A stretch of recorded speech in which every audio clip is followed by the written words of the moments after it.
to the tune of a hickory stick. You were my girl in calico, and I was your silly bashful beau.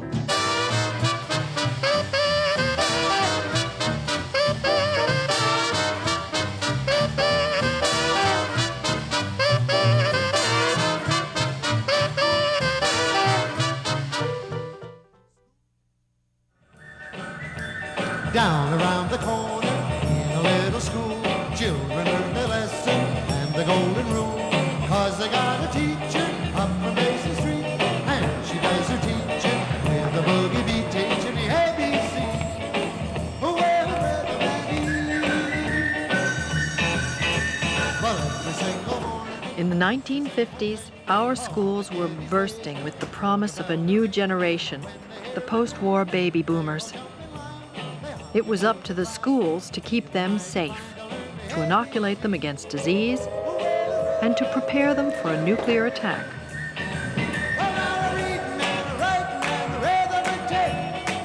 Schools were also expected to propel the nation's youth towards a technological future.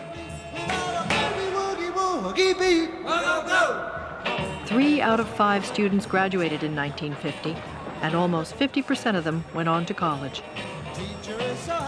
Yet these gains masked profound inequalities. The promise of the public schools from the time of Jefferson, Horace Mann, and the early proponents of common schooling was that all students were entitled to a quality education and to be educated together. In the 1950s, however, that simply wasn't the case. We didn't have a science lab. They had a science lab. We didn't have a high school gym. They had a high school gym. We didn't have any foreign language teachers in our school. There were so many things that we didn't have. There were no teams in athletics for young women, no scholarships for women in athletics in college. There were many professional schools not open to women. Many of the prestigious colleges were closed to women. There was rigid segregation within the building, within the classrooms. In other words, English 1 was basically all Anglo, and English 5 was basically all Mexican.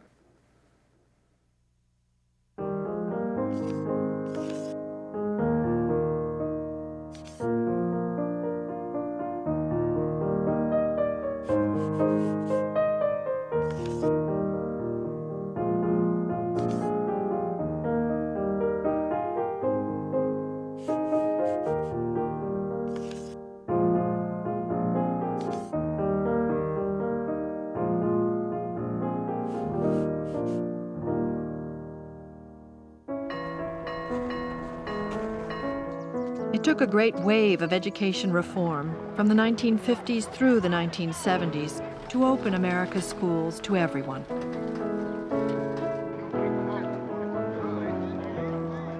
This crusade was led by activists, parents, and by students themselves.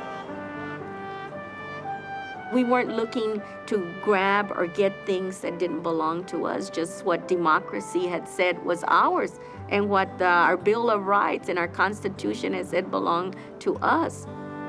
We wanted equality, definitely.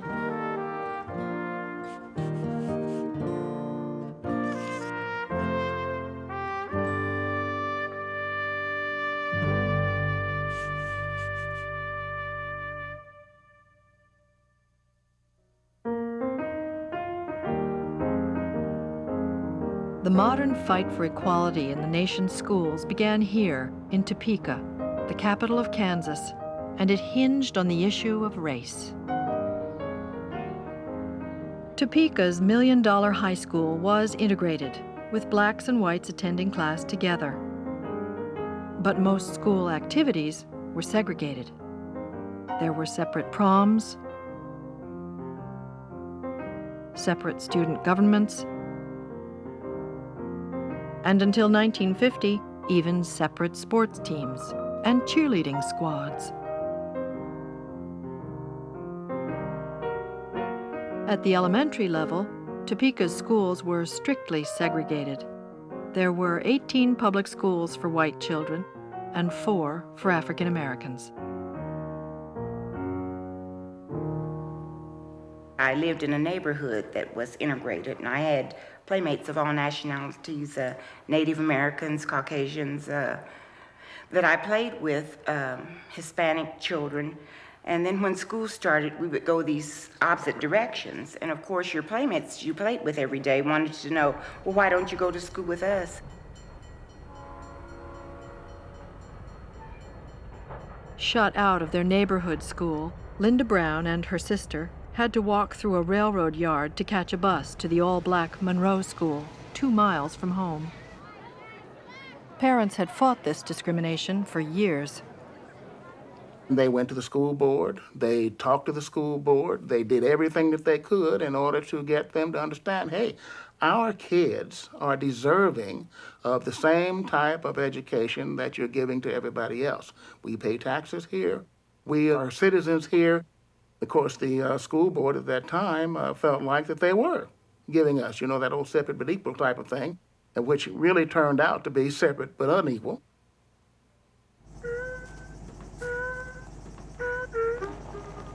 Under a long-standing ruling of the U.S. Supreme Court, segregation was legal as long as separate facilities were equal.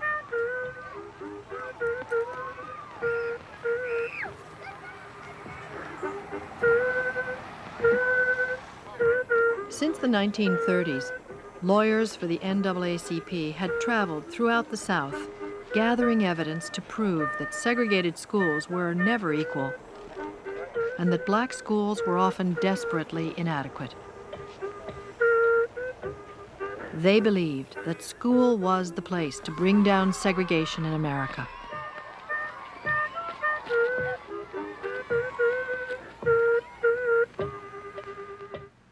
Having laid a foundation of protests and legal challenges, by 1950, the NAACP was ready to take its case to the highest court in the land. Desegregation had to happen, and it was imperative. It was morally right. It was constitutionally right. However, we cannot talk just about facilities and resources and the constitutional and moral reasons that we had to desegregate and discount the environments that were present in those schools. Despite inequities, black schools in Topeka and elsewhere were often an important resource for the black community and a source of employment for black professionals. The teachers were very qualified, more so than in the white schools. Most of the black teachers had their masters. Other jobs were not open for our race of people. African American teachers and principals were interested in the whole child, not just in facets of the child, not just in how you're going to do in my class. So the whole child meant that I will be sure that you learn math.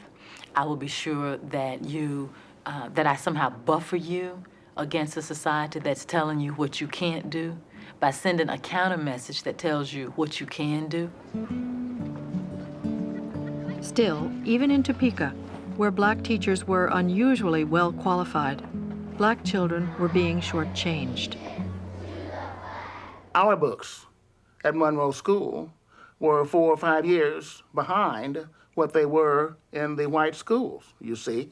The books that we received and the books that we were using were old books that had been discarded by the white schools. It wasn't that we wanted our children to go to school with white children. That was not the zest of it at all. We wanted our children to have better and equal education that we knew that they were not getting. In 1950, the NAACP enlisted 13 black parents in Topeka. They advised the parents to try to enroll their children in white schools near their homes. That fall, the Reverend Oliver Brown walked his 8-year-old daughter Linda to the Sumner School. Although brief, it would be one of the most fateful journeys of the 20th century. I remember walking up the steps and how big the building seemed to me, but this excitement inside of me. And I remember him going inside with the principal. and talking to him.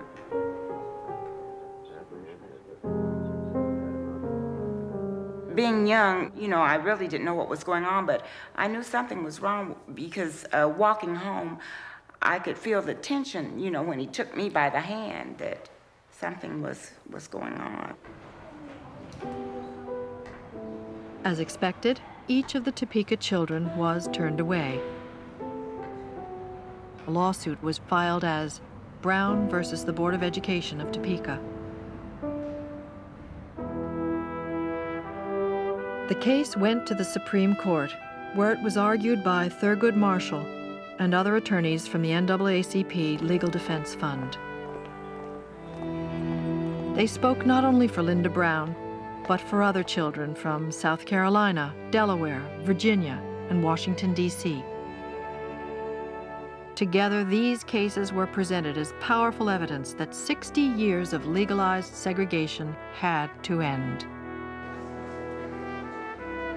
On May 17, 1954, Chief Justice Earl Warren announced the court's unanimous decision. It is doubtful that any child may reasonably be expected to succeed in life if he is denied the opportunity of an education. Such an opportunity is a right which must be available to all on equal terms. Separate facilities are inherently unequal.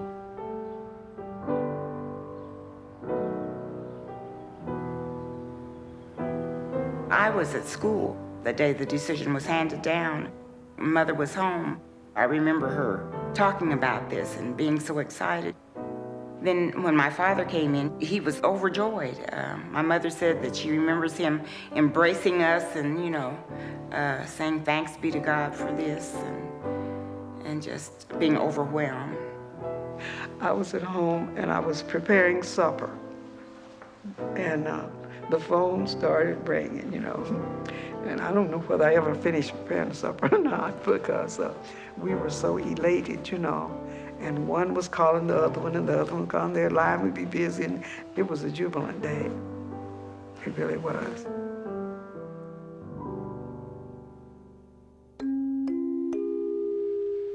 Tonight, See It Now devotes its entire half hour to an effort to reflect the opinions and attitudes of certain persons who live in Gastonia, North Carolina, and in Natchitoches, Louisiana.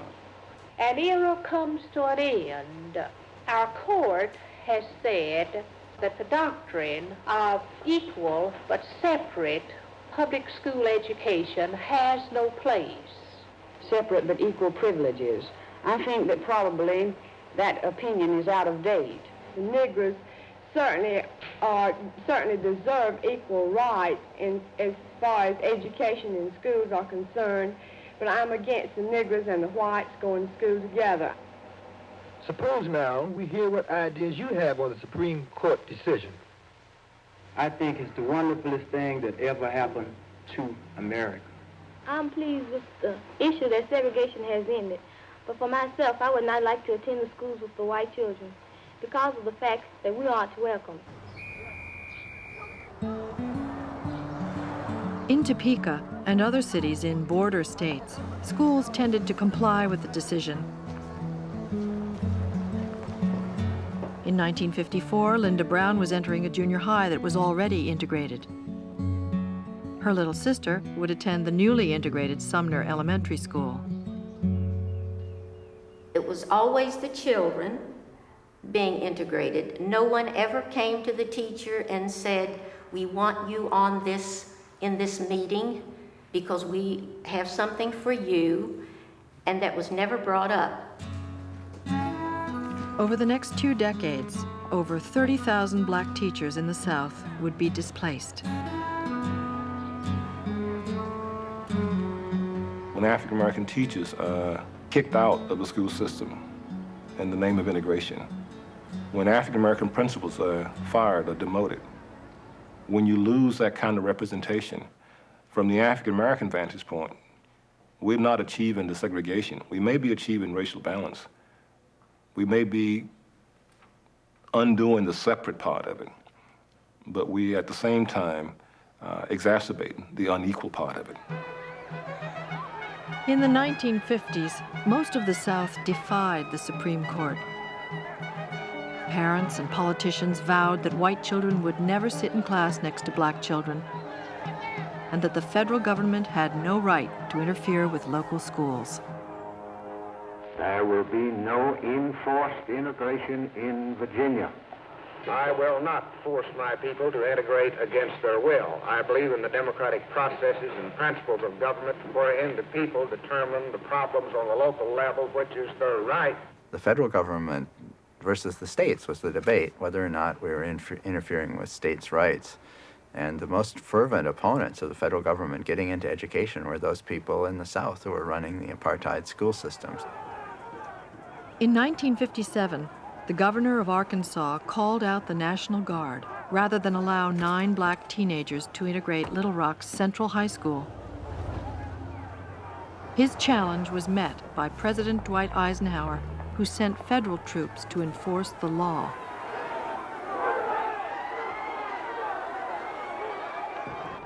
Yet integration depended on black children willing to take the first steps through the schoolhouse door.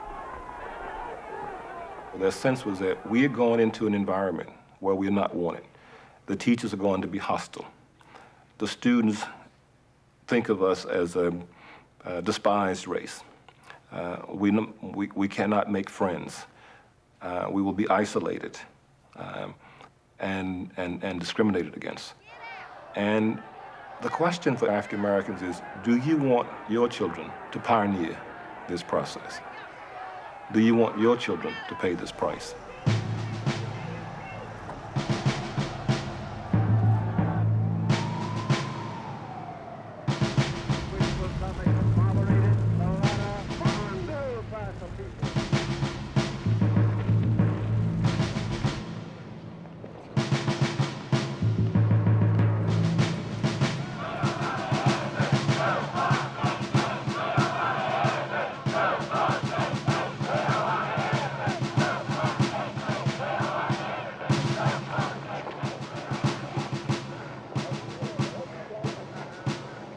In other arenas, from lunch counters to voting booths, the civil rights movement was making steady gains by the early 60s. It's much easier to change the way in which we do our business. But when talking about schools, where children are socialized, people were much, much more resistant. And a decade after Brown, 98% of black kids were still in all black schools. Almost no white kids in the South were in black schools. There was almost no desegregation of faculty and so forth. So the courts really failed to enforce the Brown decision, and the Supreme Court didn't tighten it enough so that it really made a whole lot of difference.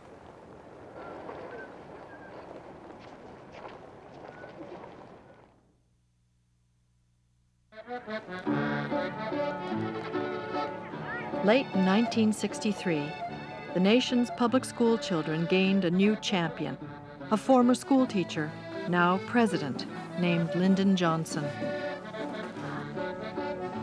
As a young man, Johnson had taught in Texas in a school that served the impoverished children of Mexican-American farm workers. 38 years have passed, but I still see the faces of the children who sat in my class. I still hear their eager voices speaking Spanish as I came in. I still see their excited eyes speaking friendship. I had my first lessons in the high price we pay for poverty and prejudice right here. Johnson believed that an equal chance at education meant an equal chance at life. His war on poverty included a wide-ranging series of federal programs aimed at helping disadvantaged students, from Head Start to low-cost college loans. Education would also be a focus of the Civil Rights Act of 1964. This federal law banned discrimination on the basis of race or ethnicity in all federally funded programs, most notably public schools.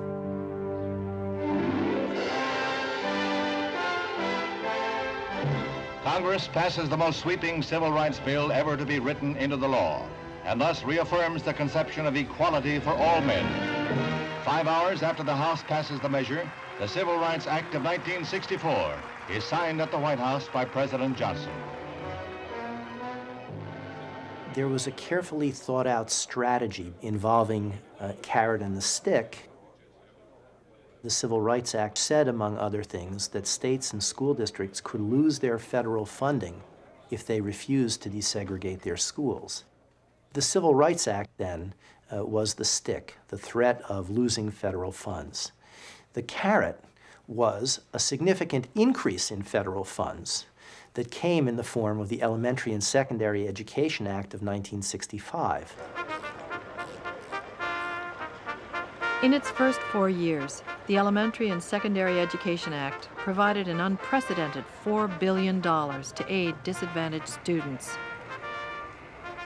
Johnson signed the bill with his grade school teacher looking on. It represents a major new commitment of the federal government to quality and equality in the schooling that we offer our young people. Most Southern school systems ignored the 1954 Brown decision.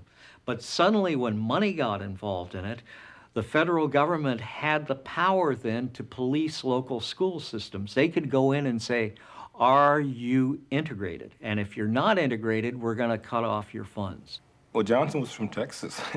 Johnson understood Southern society. He understood white recalcitrances, white resistance. He knew the history of that region, and he knew what he was up against. He knew you couldn't ask Southern states or Southern communities to give people choice, to integrate. That would be very, very naive.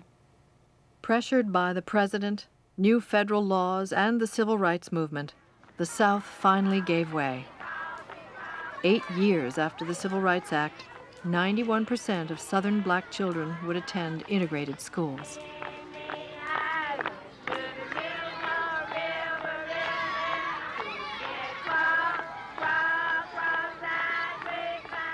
In that period, in the middle 60s to the early 70s, we took a society that was like South Africa, an apartheid society where everything was defined by race in 17 of our states, and we made it the most integrated part of the United States.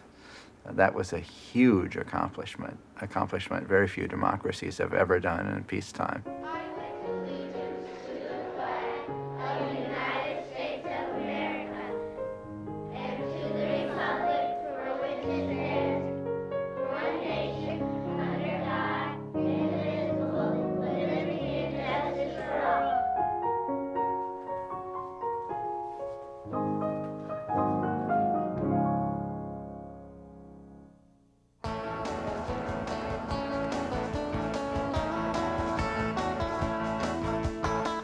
In the 1960s, American schools were trying to keep pace with a changing job market. A high school diploma was no longer a luxury, but a necessity. The federal government produced TV ads urging teens to stay in school.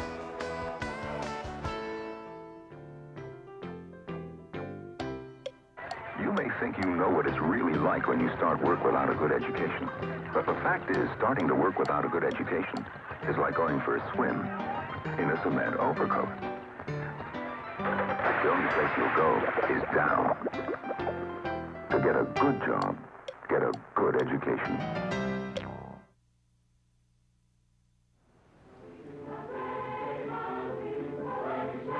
In affluent communities like Webster Groves, Missouri, a good education was taken for granted.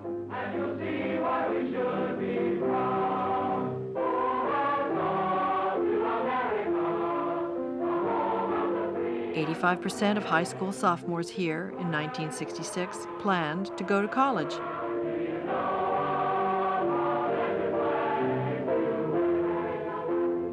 My main goal is to become financially a success, and by this I mean that so I can support my family handsomely and have 2 cars, have a whole 2-story house, and have sort of a high status with my friends. I think I be about 20 when I get married, or else wait until I'm out of college, because I plan to go to college. And the kind of husband I want, he has to be able to support me, because I've already picked out the house that I want to live in. It's just right across the street from where I live now, and I just love it. But for many young people, the American dream was out of reach.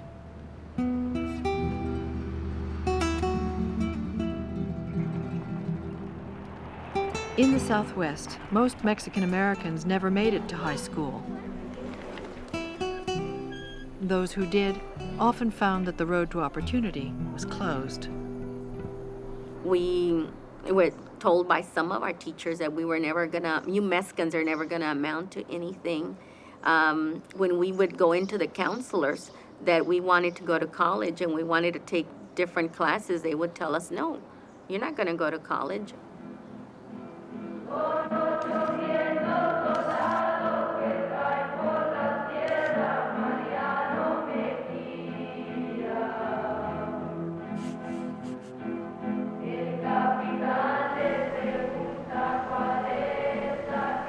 Crystal City, Texas, was the site of the next battle to equalize opportunity. Here, the children of Mexican-American farm workers would help to redefine public education in a multicultural America.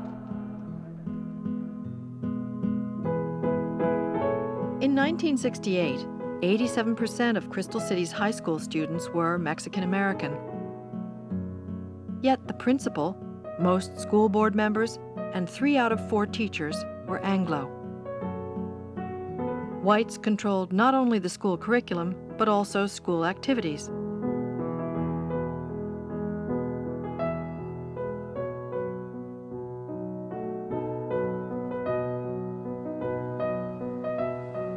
The textbooks did not reflect the Mexican American at all.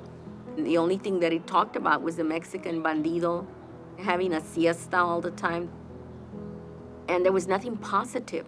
We couldn't see good role models about ourselves there. We were not allowed to speak Spanish. We would be given an option, 3-day suspension or 3 licks with a paddle for speaking Spanish.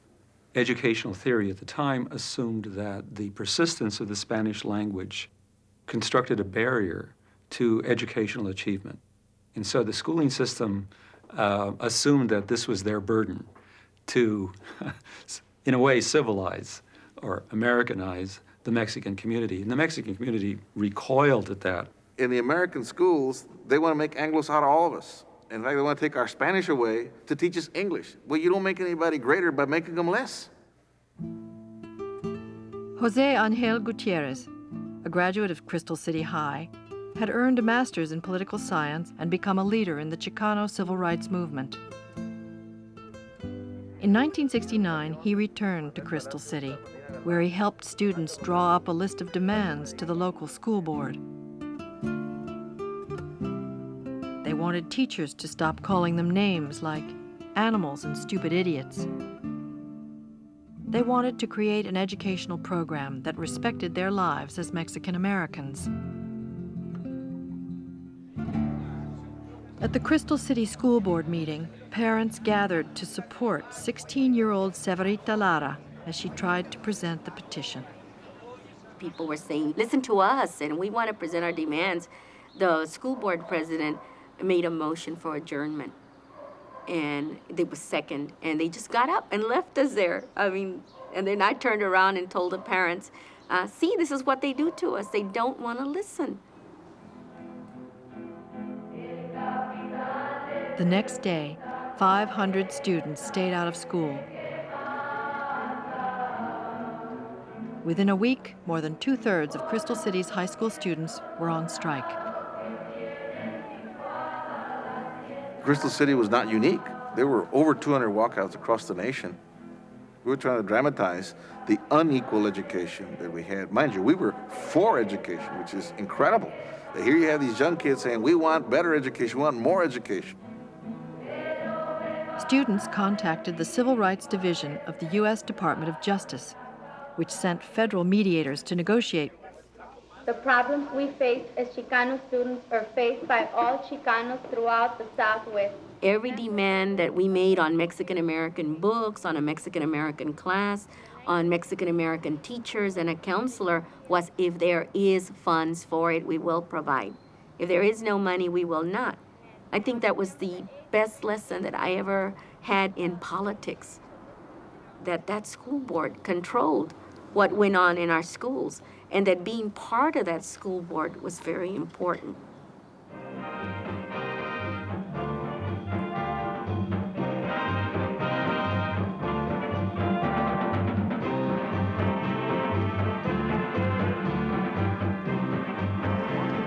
With school back in session, protesters shifted their attention to the upcoming school board election. In April 1970, Mexican Americans gained 4 of the 7 seats. Jose Gutierrez, the 26-year-old radical, became school board president.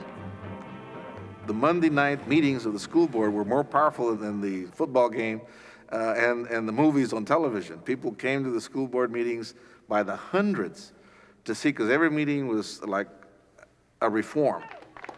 People have been waiting for centuries for some of these changes. Crystal City's schools were transformed. Chicano history and culture were celebrated, and Spanish was spoken freely. There were Mexican-American teachers, there were principals that were Mexican-Americans, and it was like, wow, you know, we did all this and we were right. You know, that something could be done if you spoke up and you participated in the system. Most white teachers and students left. But in the year after the takeover, 170 Mexican Americans who had dropped out returned to school. Las tapas, you call that the lid. Okay? Okay, what's P-O-P? Pop. Pop.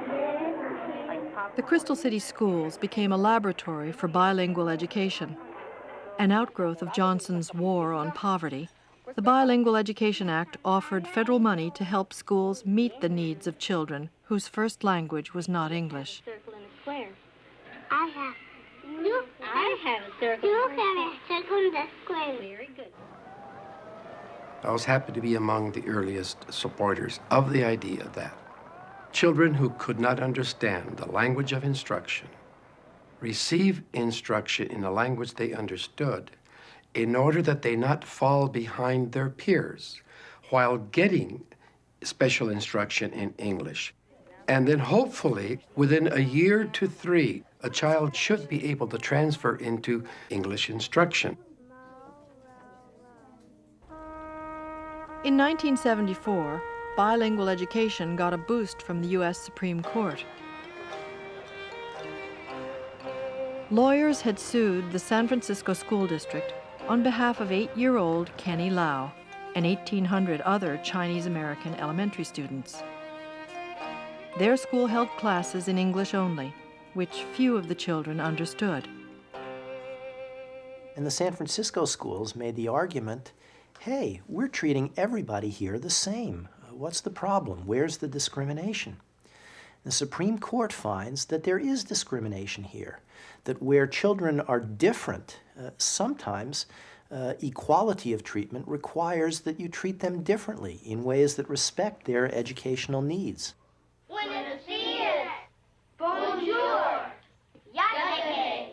In 1974, the federal government published new teaching materials in nearly 70 languages and allocated $68 million for bilingual programs.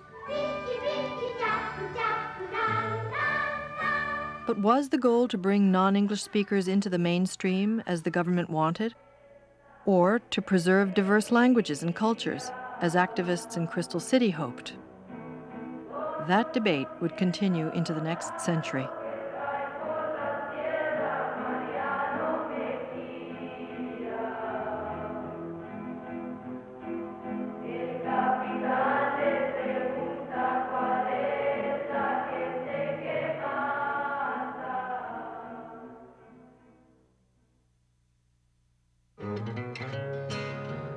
When I went to school, I learned to write and how to read, some history, geography, and home economy.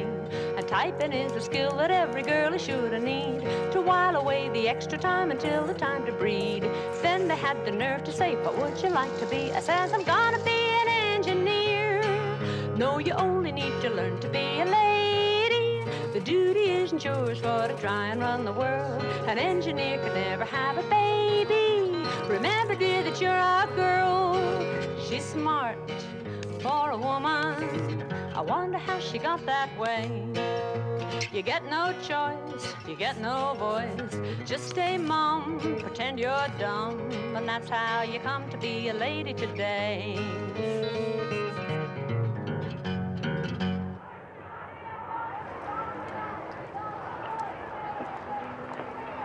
By the 1970s, feminist leaders pushed for laws that would protect women's civil rights.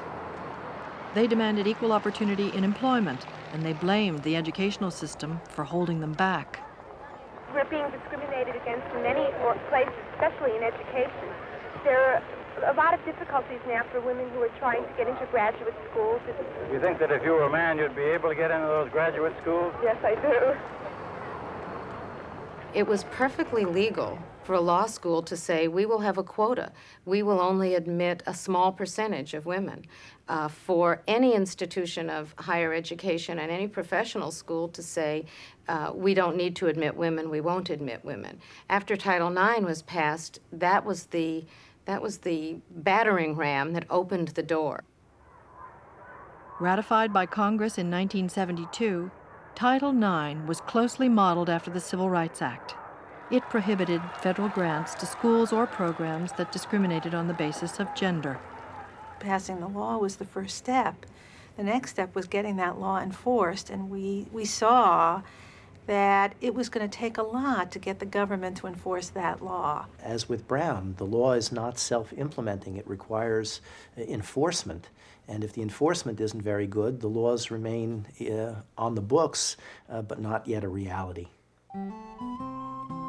Gender bias was deeply entrenched in American education, beginning with the earliest readers. The worldview that girls and boys learned from those early textbooks was one in which girls and boys didn't do the same kind of activities. Boys were strong, boys were masters, boys were active, girls were sweet, girls were passive, girls watched, girls helped. And even though you were just using that little cute book to teach a child to read, you were teaching the child what to think of the world. In the upper grades, girls were often steered away from high-level classes in science and math. Boys were encouraged to excel in sports. Some school districts spent up to 450 times more for boys' sports than for girls. What I was really interested in doing was playing basketball. I don't think I was really interested in larger issues. I wasn't really interested in women's issues per se. I was really just interested in playing basketball because that's really what I enjoyed doing. By junior high, Dorothy Raffel was already playing pickup basketball with older boys at the local college gym. Here she was, a young girl living in State College, Pennsylvania, who had enormous skill and talent as an athlete, who wanted to play, and who was simply being denied a chance to let her God-given talents come through. Her school was getting federal funds. The government was responsible for giving her a fair opportunity, and it was doing nothing. In junior high school, there wasn't any girls' after-school program. There was nothing for the girls other than cheerleading. And so in 8th grade, I decided that I would try out for the boys' basketball team. And that wasn't viewed very receptively by the coach or anyone else. There were all kinds of wonderful comments, like if I would try out, I would have to take showers with the boys, and other sort of enlightened comments. Rather than allow Raffel to play with the boys, her junior high school created a separate program for girls. And it was supposedly pick-up basketball. one of the gym teachers would come and sort of stand in the gym, and you could play basketball if you wanted. So it certainly wasn't a comparable program. In 1974, 14-year-old Dorothy Raffel added her voice to a lawsuit filed by the Women's Equity Action League. On behalf of girls nationwide, it charged the federal government with failure to enforce Title IX. What if we need to move a table? Should we choose only boys to move a table? No. Okay. The intelligence of the... As Raffel's case wound its way through the courts, parents got involved in local schools to ensure equal treatment for girls. Right, so what do we try to treat people as? Where sports programs could be made coeducational, they were. But Title IX also recognized the physical differences between men and women. Title IX said you can't have, say, one basketball team and tell men and women to come out and try out for it, and we simply take the best players. And Title IX said, yes, you should have sports for women. You should invest public resources in their development. There should be some principle of equity in our educational system.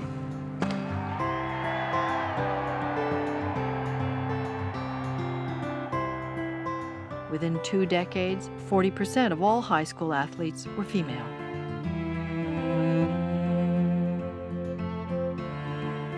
Bias-free textbooks and readers appeared, and vocational courses became co-ed.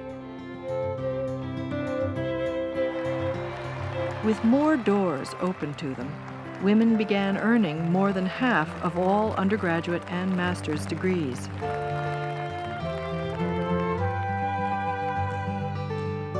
Dorothy Raffel, number 34, went on to receive one of the first college athletic scholarships for women, made possible by Title IX. Named Freshman All-American, Dorothy Raffel eventually earned a doctorate in economics and is now a professor at Fordham University. I'm pleased with the fact that I had the opportunity to make things easier for, for my daughter when she goes to play these things, that she'll feel comfortable, that she won't have to sort of refight that battle. People now see that women have the capability and that the country can benefit from women's skills, whether it's the Olympics, where for the first time we saw women's teams winning gold medals in softball, in basketball, in soccer. And that was all because of Title IX. It's very exciting when you think that what this one civil rights statute was able to generate was a real movement towards equality in not just education, not just public schools, not just K through 12, but in the professions, because that then has an impact on the workplace. The sweep of civil rights legislation was extended to children with disabilities, nearly 3.7 million students in 1976. Efforts to achieve equality of education for children with disabilities were also based very heavily on the Brown decision. Students who had been excluded based on their disability said separate is inherently unequal, and we deserve to be included in the same schools and classrooms as non-disabled students. As with Title IX and bilingual education, it wasn't enough to simply treat everyone equally. Schools had to provide the resources and training to make learning possible. The changes were often costly and controversial, but widely implemented.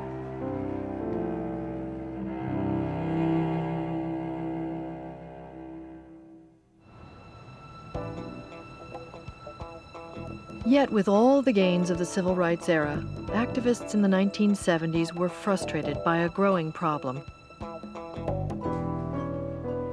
The Brown decision had overturned segregation where it was mandated by law. But in many urban areas, segregation was entrenched.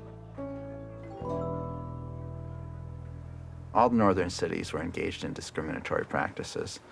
And historically, almost all of them had been engaged in massive discrimination, both in the way they ran their schools and in the way they ran their policies that shaped the residential pattern of their neighborhoods. Northern school boards, for instance, would zone schools in a way, that is, they would locate schools in areas to intensify segregation.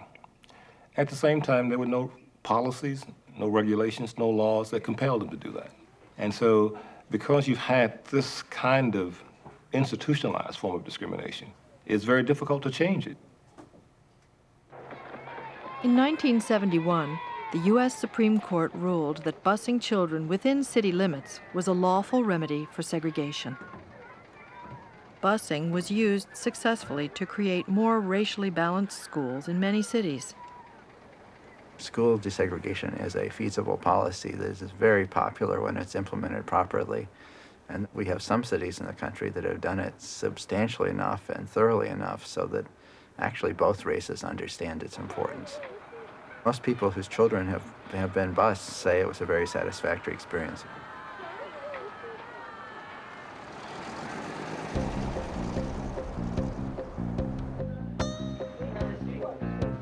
But in Detroit, Michigan, there weren't enough white children left to make busing possible. Years of middle-class flight to the suburbs had left Detroit schools over 70% minority and desperately underfunded.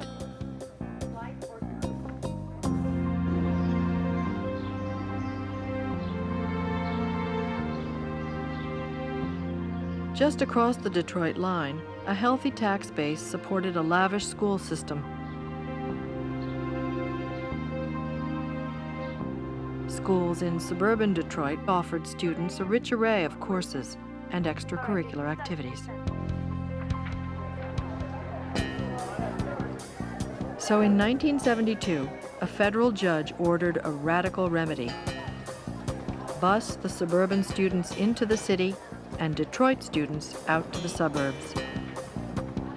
Nearly 800,000 students would be affected. Our parents have moved out here into a good school district to give us a decent education. I wouldn't mind having them bused here, but I don't like the fact of going way out of my way and into a high crime district. Really, it's not that much violence up here. You can see that. But I don't want to go there. You don't want to go, why not? I'd rather stay at the school I am. No one would go. No one would agree with it. No one would do it. How could you keep from going? Easy, you just don't get on the bus. While Detroit's busing plan made its way to the Supreme Court, the political climate was shifting. Busing, even within city limits, aroused growing controversy nationwide and became a popular target for politicians. We have found that where we have heavy reliance on cross-city busing of school children, it has failed to meet either of its intended purposes. It's failed to promote quality education for all. It's failed to end the racial isolation, which we all agree must be ended. In 1974, exactly 2 decades after Brown, a conservative Supreme Court struck down the Detroit case. The suburbs bore no responsibility for conditions in urban schools, the court said. Any plan to desegregate would be limited to the city itself. Lawyer Thurgood Marshall had spent a lifetime championing the cause of school integration. Now a Supreme Court justice, he sharply dissented in the Detroit decision. In the short run, it may seem the easier course to allow our great metropolitan areas to be divided up into 2 cities, one white, the other black. But it is a course, I predict, our people will ultimately regret. For unless our children begin to learn together, there is little hope that our people will ever learn to live together.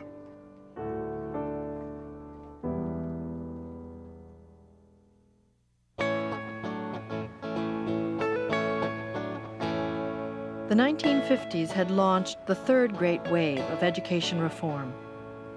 In just 30 years, American schools had undergone radical changes.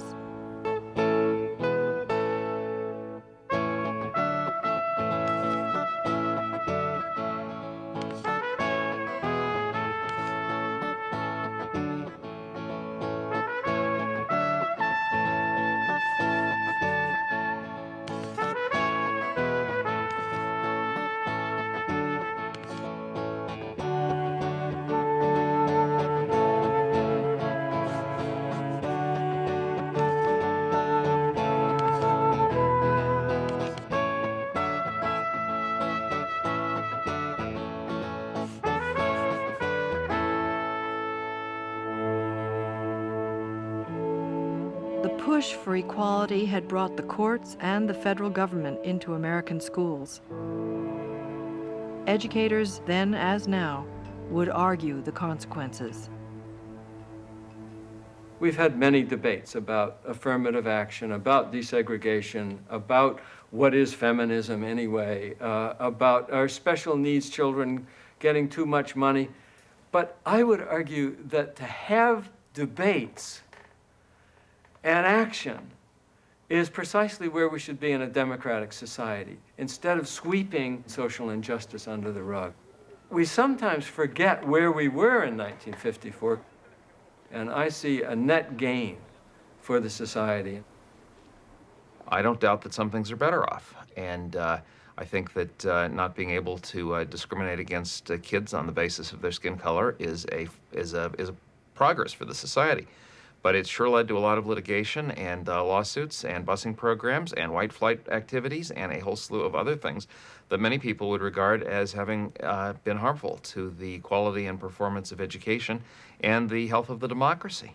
My sense is that the best ideas about common schools, about public education, have not really been tried yet, that we have spent so much time resisting the idea, so much time discriminating against different segments of the population, that when we get to the point, we get the laws in place, Title IX, the Civil Rights Act, and other kinds of things in place that would allow us to go forward and develop a healthy system, we're now all of a sudden tired of it. The president blamed civil rights enforcement for hurting basic education over the past 20 years.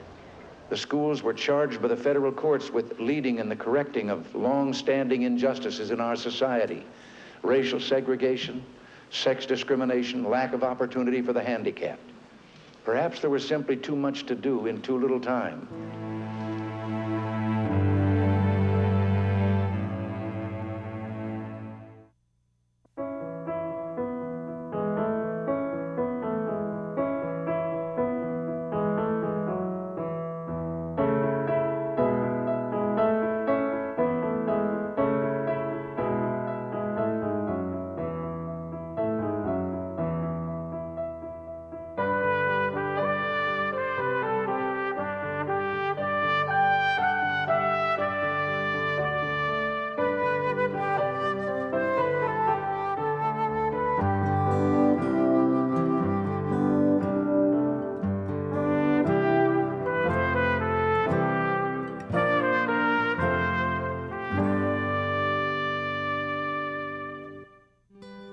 School was made possible by the Corporation for Public Broadcasting, the National Endowment for the Humanities, the John D. and Catherine T. MacArthur Foundation, the William and Flora Hewlett Foundation, Carnegie Corporation of New York, the Ford Foundation, the Arthur Vining Davis Foundations, the Edna McConnell Clark Foundation, and by grants from the following: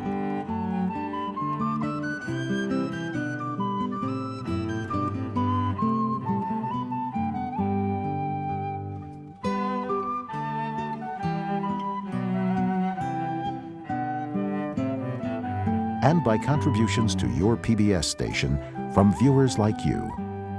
Thank you.